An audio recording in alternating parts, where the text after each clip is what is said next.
할렐루야, 주님의 이름으로 평안의 인사를 드립니다.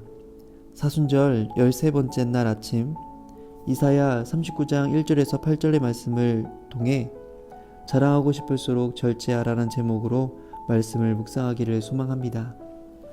이사야가 이르되 그들이 왕의 궁전에서 무엇을 보았나이까 하니, 히스기야가 대답하되 그들이 내 궁전에 있는 것을 다 보았나이다.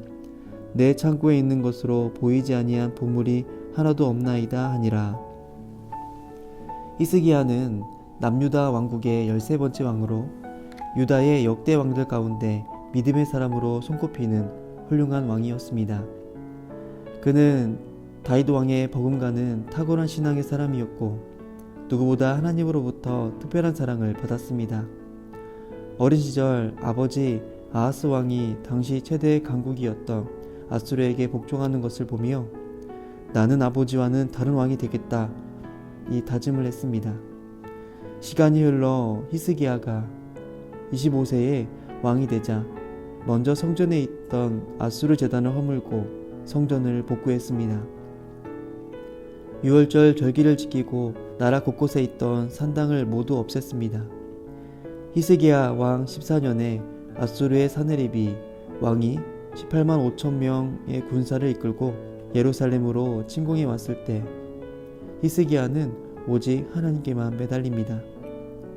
우리 하나님 여호와여, 이제 우리를 그의 손에서 구원하사 천하만국이 주만이 여호와신 줄 알게 하옵소서.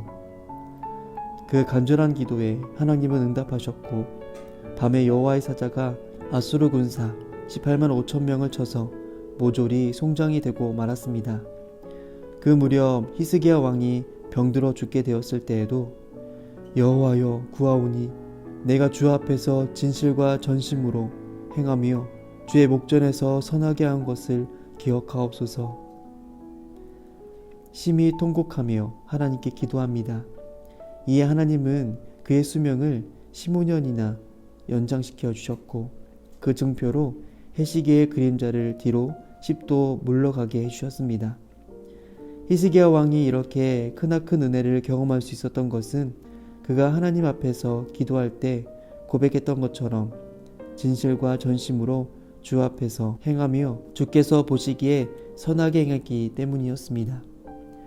그런데 그런 그가 어처구니 없는 실수를 저지르고 맙니다. 어느 날 바벨론 왕이 히스기야가 아팠다가 나았다는 소식을 듣고 병문안 차 사신을 보냅니다.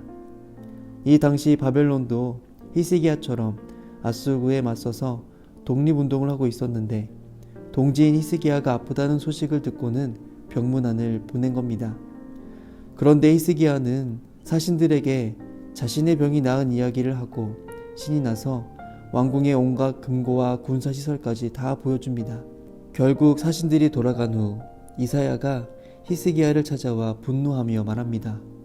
보라, 날이 이르리니 내 집에 있는 모든 소유와 내 조상들이 오늘까지 쌓아둔 모든 것이 모두 바벨론으로 옮긴 바 되고 남은 것이 없으리라.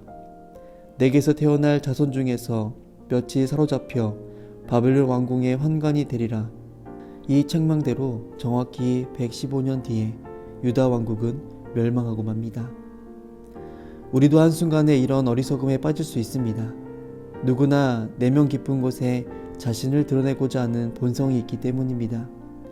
생활이 안정되고 사회적 지위가 올라가며 자기 능력을 자랑하고 싶어집니다. 그러나 이것은 헛되고 헛된 것이지요. 우리가 재물을 많이 얻었다면 그것은 하나님이 주셨기 때문입니다. 우리의 지위가 올라간다면 그것도 하나님이 능력을 주셨기 때문입니다. 우리에겐 자랑할 것이 없습니다. 모든 것이 다 하나님의 은혜일 뿐입니다.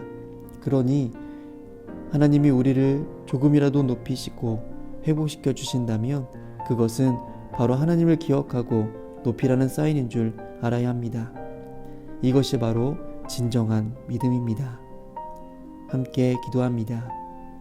온 땅의 주인이신 하나님, 모든 것이 하나님의 소유임을 고백합니다. 하나님의 선하신 뜻 안에서 우리에게 맡기신 것을 내 소유로 자랑하지 않게 하시고 자랑하려는 마음을 하나님 앞에 겸손과 절제로 이기게 하옵소서. 예수님의 이름으로 기도합니다. 아멘.